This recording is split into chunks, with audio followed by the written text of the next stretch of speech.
listening to the Post-Apocalyptic Media Podcast, your weekly post-apocalyptic news roundup.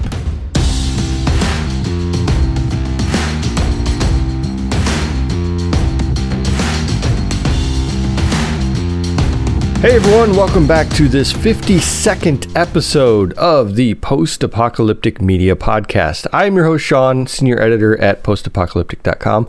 And you know, I have to tell you something funny about the number 52, with this being the 52nd episode.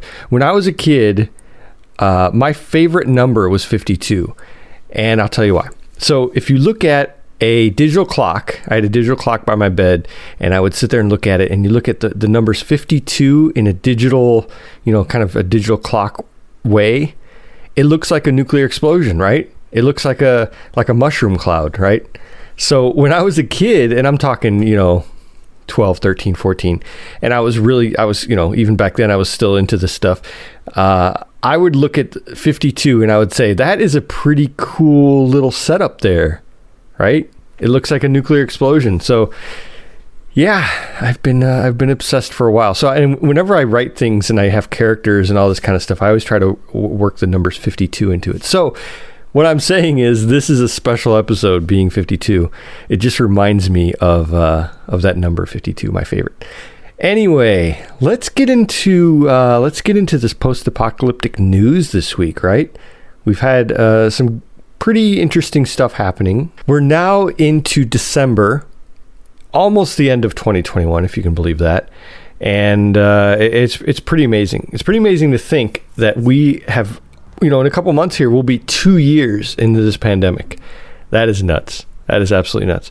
But, we've had a lot of crazy stuff go on from this. I mean, not to be too morbid, but the pandemic has really made the interest in post-apocalyptic media really grow. And, and it's something that we're covering on the site, not only in fiction, but crazy true stuff that's been happening too. Not even really related to the pandemic, but I'm going to talk about that later in the show. One of the biggest, craziest bits of news I've heard, regarding, post-apocalyptic anything. So this first little bit of news comes to us from South Korea. I'm going to butcher this name. I'm going to butcher a couple names in this episode, but Yan Sang-ho, I think his name is Yan Sang-ho. He is the creator of Train to Busan.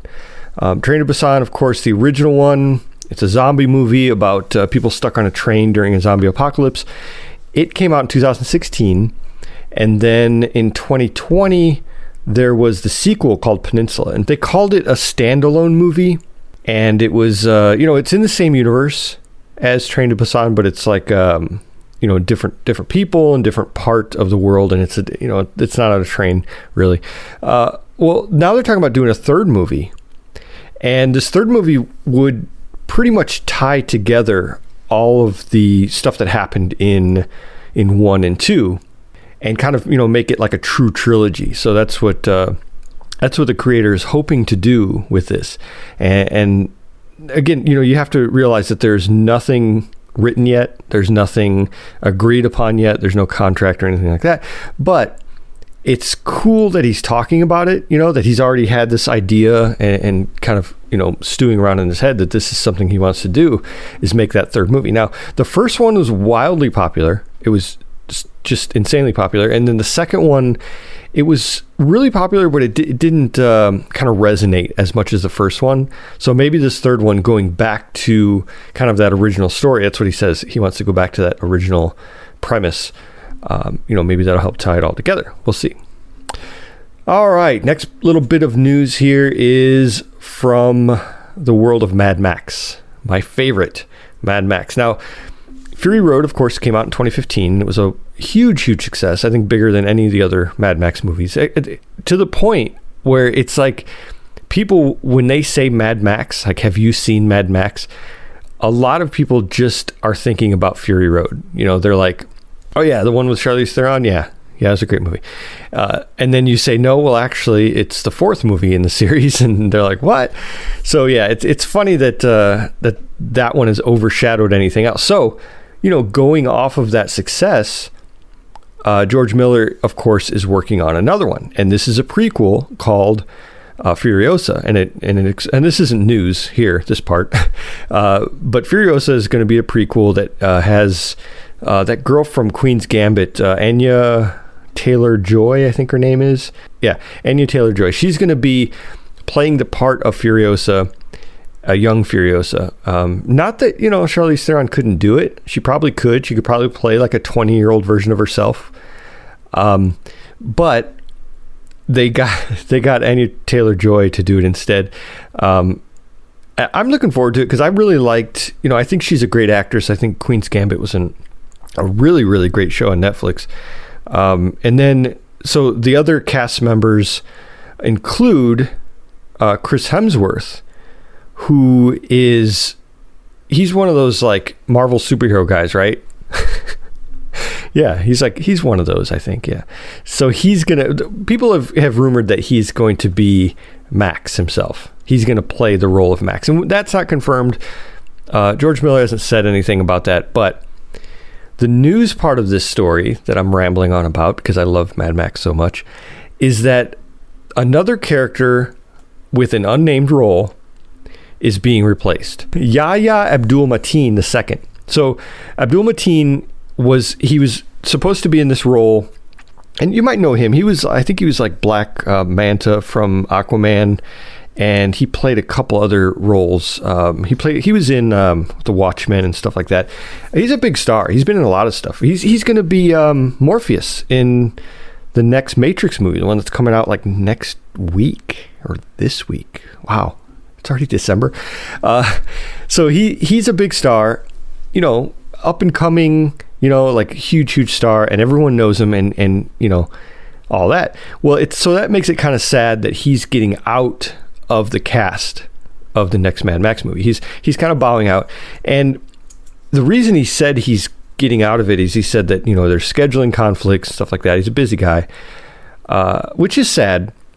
But then I read something that I put in my article about this, that he actually has started a production company called House 1110, and it's like partnered with Netflix. So it's in conjunction with Netflix. So basically, everything they make is going to go on Netflix. So he's going from star to that next level of running a production company. So you can't really blame him for, wanting to concentrate more on that than these roles. I mean, although he has some pretty big roles coming up, like I said, Morpheus and all that.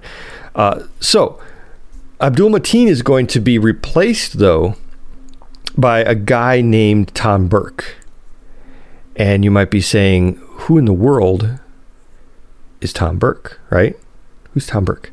Well, Tom Burke was, he's a British actor. He's been in a few different movies and TV shows. There was one called The Souvenir, one called Mank, M-A-N-K, where he played Orson Welles. According to IMDb, he has 22 years experience. So, I'd say we're still in good hands with him. Now, again, we don't know what role this is in that Mad Max movie. We don't know the name of the character. We don't know any of that. We don't know if he's going to be a good guy or bad guy. We don't know any of that. But it's interesting to see that they've kind of changed, they changed directions, with this new actor. And I'm sure, the character itself is all going to remain the same and all that, but it'll be interesting to see how Burke does in this role. All right, next little bit of news we have. This is some kind of funny, not really funny, but I don't know. It's interesting. It's human interest news here. Judas Priest, of course, the 80s, 90s, 2000s, 2010s, 2020s heavy metal group. They've been doing this for a long time, since about 40 years. They had an album in 1982, which, next year will be 40 years old. That's crazy. And this album was called Screaming for Vengeance. Now, on the cover, it shows this eagle. It's like robotic eagle coming down. And it's interesting because it's so, like, back then, that was a big thing. Early 80s, everything was post-apocalyptic and robotic and cyborgs and everything like that. And it was kind of like one of the first waves of that interest in that, type of sci-fi. So Judas Priest had that on the album, and people went nuts over it. And so one guy named Rance Hosley and actually Neil Clyde, also these two guys, they said that they were influenced by this cover. So much so that they've made a comic adaptation of, just based off of that album and the cover art and everything like that. So they're making a whole comic devoted to that. And they're getting on board Christopher Mitten, who is the artist for Hellboy, the Hellboy comics. Really great artist. So, I mean, that's exciting, especially if you're like a comic book fan and a Judas Priest fan. It might be pretty cool for you. I'm personally not a huge Judas Priest fan. I love metal, but Judas Priest is a little early for me. I'm more of like late 80s, early 90s kind of guy, But you can't deny the influence that Judas Priest has had on music. So it's a pretty cool, I guess, homage to the guys in Judas Priest. And speaking of that, they've had some problems lately. They had the lead singer Rob Halford just got out of, I think he had like a heart problem. He's the one. He had prostate cancer. He had a diagnosis last year of prostate cancer. But the guitarist Richie Faulkner, he is recovering from heart surgery. I think he had like a heart attack on stage or something. It's pretty crazy. And then, of course, they're supposed to be touring right now. I mean, these guys are like in their 70s. They've got to be in their 70s. And they're touring with Ozzy Osbourne, but they had to cancel. Ozzy was really concerned about, the new strains of COVID-19 and, getting people together in a little tight, at concerts and stuff like that, getting people together is probably not a good idea. So he said he's gonna postpone the entire tour until next year. So like they're gonna start it. Oh, well, I say next year, but it's almost 2022. So until May 2023. I'm already in 2022 speaking terms here.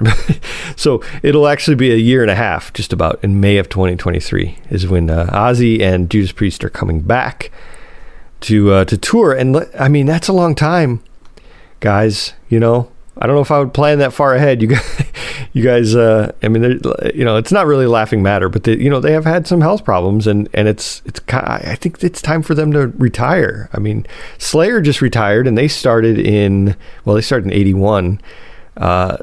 So yeah, it's, I don't know. It's crazy. Anyway, let's go on to this next little bit here. So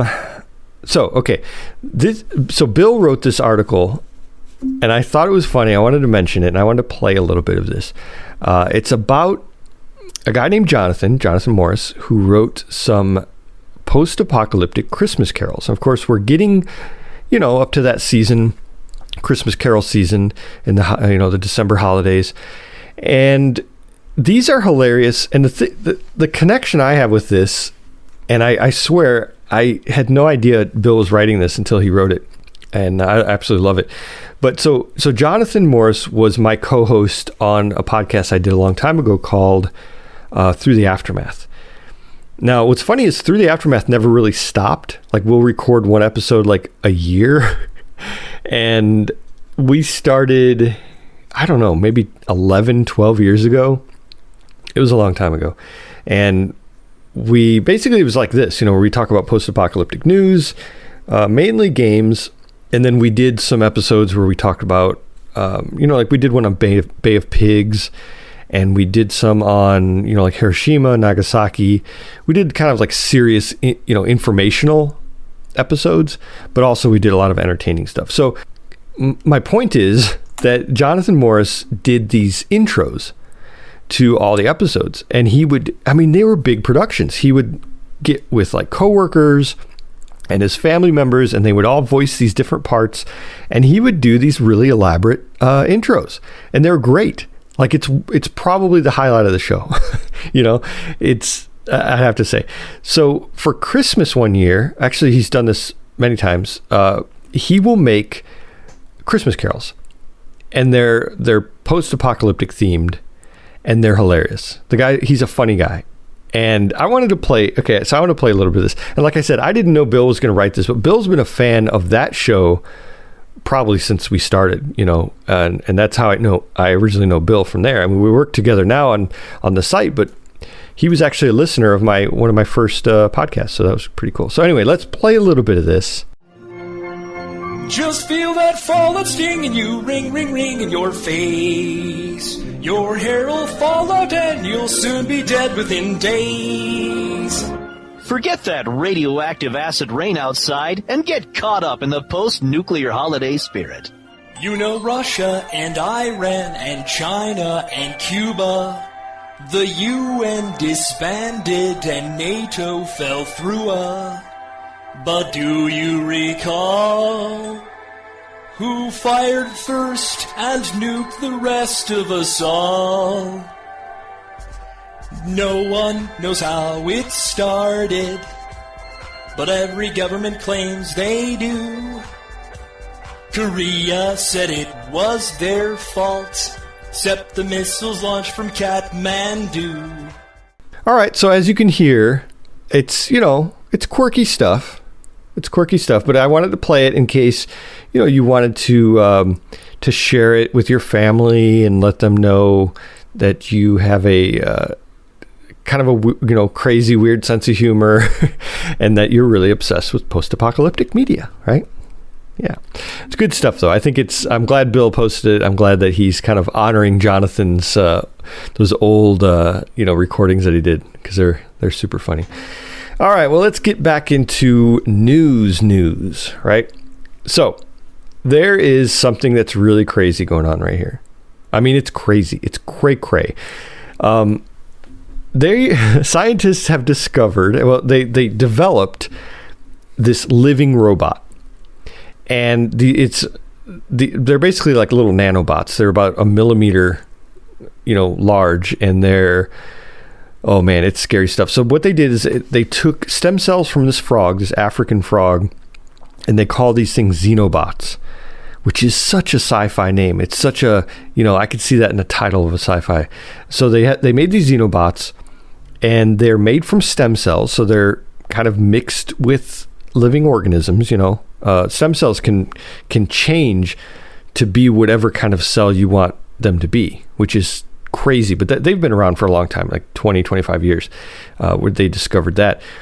And stem cells originally were going to be part of a medical breakthrough where you could grow arms and you could grow new limbs and stuff like that. But there were a lot of ethical problems with that. And I think it's been reduced, and I think it's kind of restricted to certain types of biological recoveries and things like that. They're not, they probably potentially could make new humans out of stem cells, but they're like, whoa, not a good idea.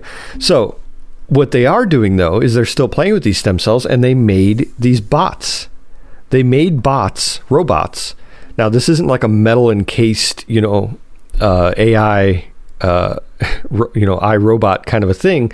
This is a tiny little organism that is run, that you can program, which is crazy, and it's run through, like a system of commands. Basically, that's how that works.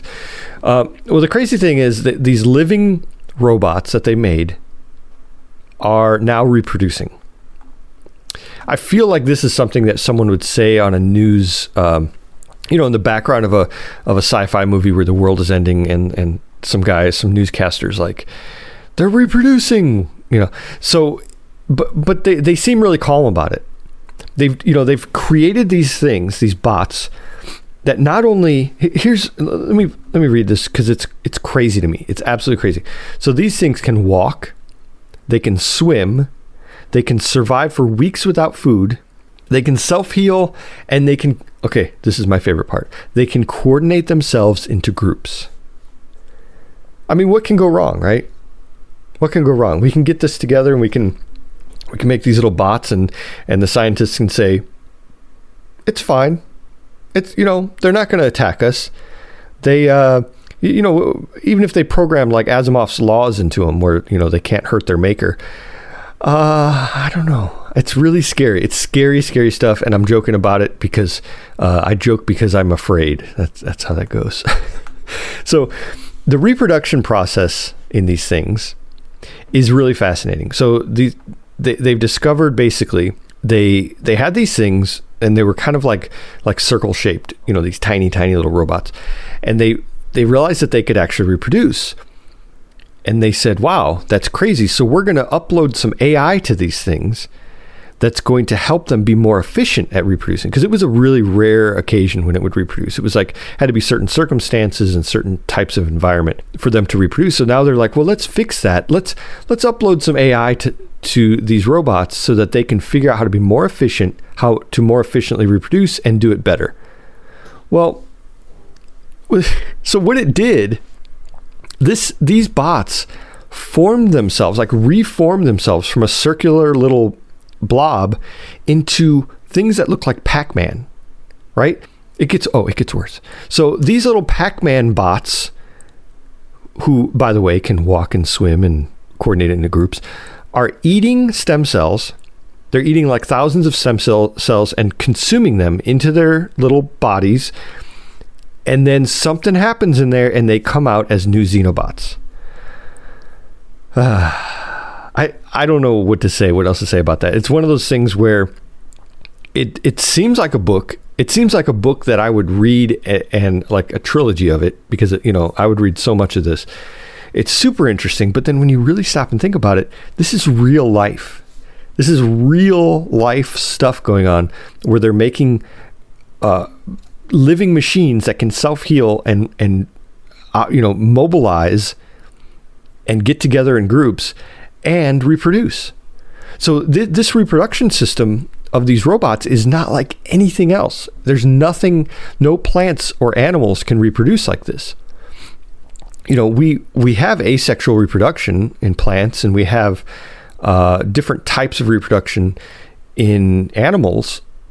But for this to be something that can basically consume stem cells and turn those stem cells into a new organism, I don't want to say being, because it still has to be programmed. But isn't that crazy? It just seems, I don't know. It seems like, not even talking about the ethical concerns of it. It just seems scary. It just seems scary. I keep saying scary, but there's really no other way to put it. Now, here's the funny part too. Funny, like as in crying funny, not haha funny. They've said that you don't have to worry about it.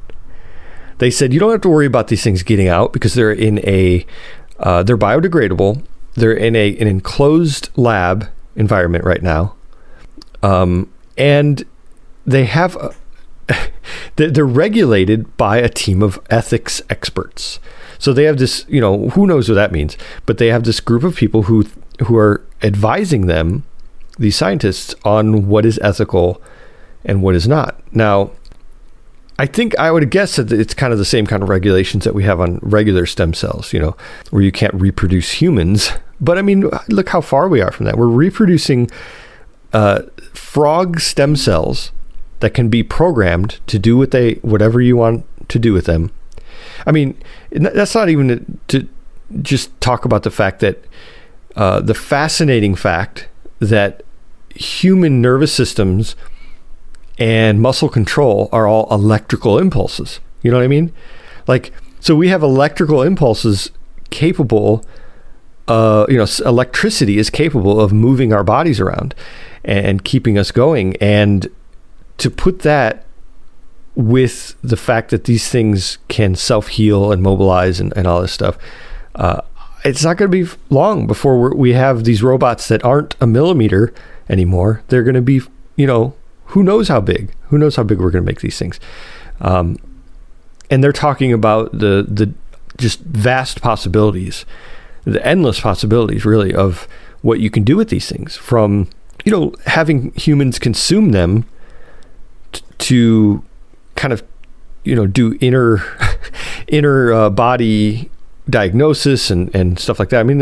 I don't know. It's crazy. It's crazy stuff. I'm not a scientist, so I can't really say too much about, understanding what's going on, but I think it's super fascinating, right? And of course I'm concerned about it, but I think at the same time, it's, I don't know, maybe in another 30 years, I don't have to worry about it anymore. That's the American way right there. Let our kids deal with it, right? No, that's not true. But it does concern me, and it is scary stuff, because it's like at any moment this could turn into a post-apocalyptic sci-fi, and it seems like it's scarier than anyone has ever predicted before. I mean, there's a lot of fiction novels about nanobots taking over. Michael Crichton wrote one, I forgot what it was called, but there's a lot of that kind of as fiction, as sci-fi. Well, here we are. We're outside of that now. We're now in the nonfiction section. So enjoy that. All right. Well, I don't want to close with that. So I want to talk a little bit about another article I wrote about Kickstarter projects. Now, I'm a big fan of Kickstarter, and not only Kickstarter, but also, Indiegogo and all the other ones, but mainly Kickstarter. And right now is a big time for board games, and not only just regular board games, but, tabletop board games and trading card games, stuff like that. And so a lot of people make these projects for these types of games on Kickstarter. And if you don't know how Kickstarter works, here's the basics. Someone has a project, and the project has to already be established. Like, you can't say, hey, I'm thinking about writing a book, give me money.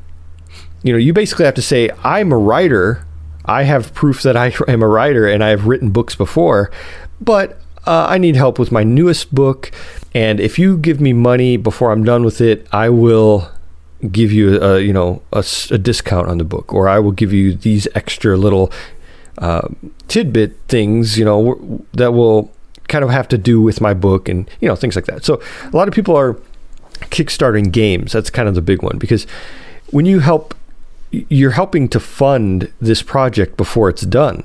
So when you help fund it like that, there are stretch goals. So if they say they want to reach like $1 million, and this is something that happened with Wasteland 2, Wasteland 3. So they want to raise $1 million, and they raise $2 million. Well, then they've made stretch goals past that $1 million, where they're going to add in, another class, more art, an art book, things like that. So with all that said, I'm just fascinated by it. I go on Kickstarter all the time, and I look at these projects, and I spend way too much money. Don't tell my wife. I spend way too much money on these projects, and I just backed. Okay, I got Radlands earlier this year. I literally just got it in the mail like last week. It's a board game, post-apocalyptic. I backed something called The Four, which is a book about how to survive 4 different types of apocalypses.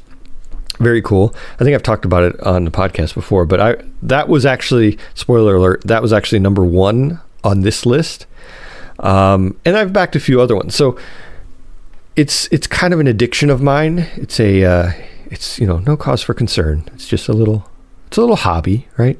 Backing these projects. But I love the products I've gotten. I've never regretted any of them. I've never been burned on any of them, which I know is a possibility, because you could pledge your money, and then they could totally not make the product. And then, it would screw up their reputation, but it would also screw you out of your money. And also, they don't charge you until the project ends, the closing of the campaign itself. But it's kind of a cool way to do it, but there's still risks involved. So what I've done is I've compiled a list of my top 10 favorites just for right now, like just for December, the ones that are on right now, because there are so many of these things. If you go in Kickstarter and you look up post-apocalyptic, it'll show all the ones that have ever been done. And there are pages and pages, like 10 pages of projects that have been kickstarted with a post-apocalyptic theme. So these are the 10 that I liked just from right now. I'm just going to go over these real quick. So number 10 is called The Patcher. It's a post-apocalyptic VR game. It is currently 61% funded. So I don't know how much, let's see. Oh, their end date is the 24th. So they'll probably make that. That's 24 days away.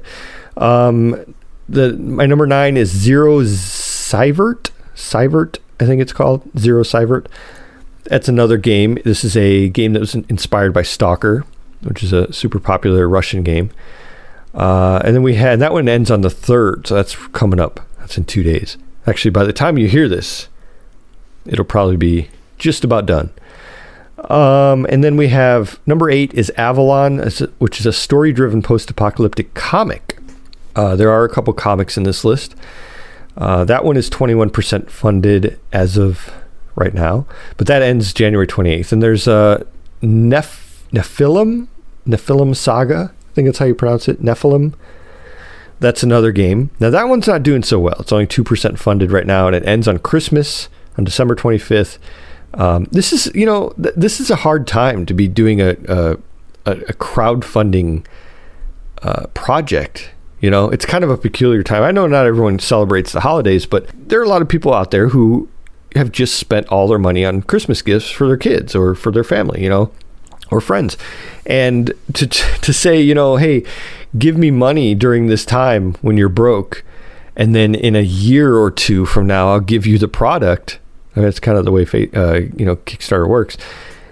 That's a hard sell, right? It's a hard sell to try to get people to give up their money right now, right in December. So that's another reason I wanted to write this article, was to kind of, get the exposure out there for these games, and games and comics and just all these projects. Number 6 is called Dirty Work at the Crossroads, number 4. It's the 4th edition of this series. It's like a post-apocalyptic comic book. Again, these are ones that I looked at and I thought they were really just gorgeous illustration.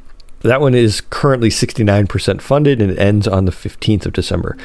Xenotheria is a deck builder for RPG fans, and it's it's a game, and it's a video game, and it's a gorgeous looking game. It has a really cool, like, kind of cartoony art style, but not too cartoony. Not like it doesn't look like a Saturday morning cartoon. It's a really well done project, and that is 63% funded, and it ends on the 16th of December. So you got about 2 weeks on that one. Then number 4, producing the End of the World anthology comic book. This is a anthology of all this other stuff. Love, Death, and Robots. It's for fans of Love, Death, and Robots. Very cool. That's only 36% funded, but it ends on the 26th. So there's a couple weeks left in that. Zombies, Vampires, and Meteorites. This is a board game. Now this is a reverse order list, so these are getting better according to me. The expert on this, according to me. So this is number 3 on my list. Zombies, Vampires, and Meteorites board game. It looks really cool. It's currently 59% funded. This is a straight up board game. And in the video on the campaign itself, they show people playing it. So it's pretty cool. That ends in about 2 weeks on December 16th. Number 2 on my list is I actually backed both of my number 1 and my number 2. Number 2 is called Salvage Union. It's a tabletop board game. It's what do they call that? Like all encompassed, it's like it's not an add-on to anything else, whatever that's called. It's an independent game, but it's based on something called Quest RPG. So if you know how to play Quest RPG, you'll know how to play this. But it's gorgeous, absolutely gorgeous game. The illustration is just amazing. The game itself sounds really interesting. You're basically a salvager. You're like a mech pilot, and there are all these different type of mech pilots you can be. Looks really cool, so I backed it. I couldn't resist. But yeah, that's 79% funded right now. When I posted this, I think it was 48%, and that was a couple hours ago. So I think by the time this podcast comes out tomorrow, it'll probably be funded, because it has until January 5th. Like, it just came out. And it's already 79% funded. I'm happy about that one, because that looks like an amazing game. But number 1 on this list is something that is so it's currently 2,667% funded. It's up to $320,000, this project, and that is The the book I was talking about before. It's a survival book, beautifully illustrated. It has some incredible information in there about, like water filtering and gardening and how to make a what do you call that? The wood burning engine. Just all these different tips on surviving the apocalypse, but it's 4 different apocalypses.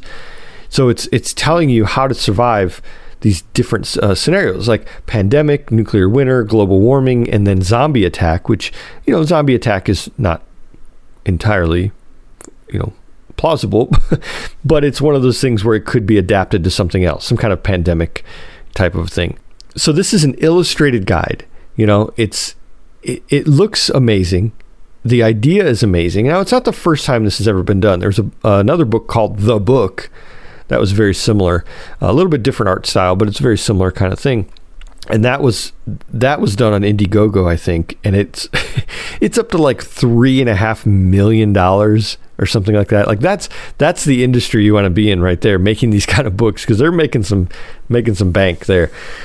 So yeah, this is my number one pick. It's an obvious number one pick. I mean, the fact that it's a great looking product, but it's also, the funding itself has gone so far beyond probably what they thought that it would, that it would reach.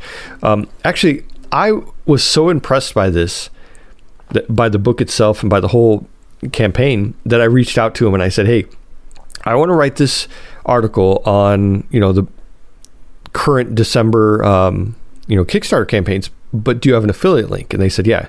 So they gave us an affiliate link. So if you buy it, if you get this, you help them through their campaign, you pledge, you can use our affiliate link that I have in the article, and it will help them, and it will also help us. We'll also get like a percentage of the, like a commission. So it's kind of a cool way to, to help out our site and get the product itself. It's not going to cost you anything extra than if you just bought it straight from them, straight from Kickstarter.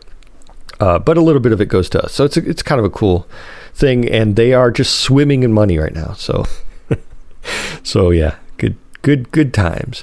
And that, of course, that one ends on December 18th, which is, about 2.5 weeks away. So you have time on that. You have plenty of time. So yeah, that's how I wanted to make sure to get that in there, get some of that information in there for you. And one other thing I want to talk about is the upcoming stuff. So we have next week, I think by the time I record this next week, it'll be the Halo Infinite release date. It'll release 1 week from today on December 8th. So look for that. I know Derek is really excited about that. And definitely something to check out if you're a Halo fan. Yeah. All right. And I think that's it for today. That's a bunch of little news tidbits here and there. Now make sure, if you want to see kind of a smaller, little news show, we have the Post-Apocalyptic Minute, which is something that Val does. And it's like this podcast. Well, she does a video, but it's, little tiny, like if you only have 3 or 4 minutes to get the news, you check that out, and then you can bam, you get that news out there. It's a really cool idea. And again, that's in video, and this is audio only now.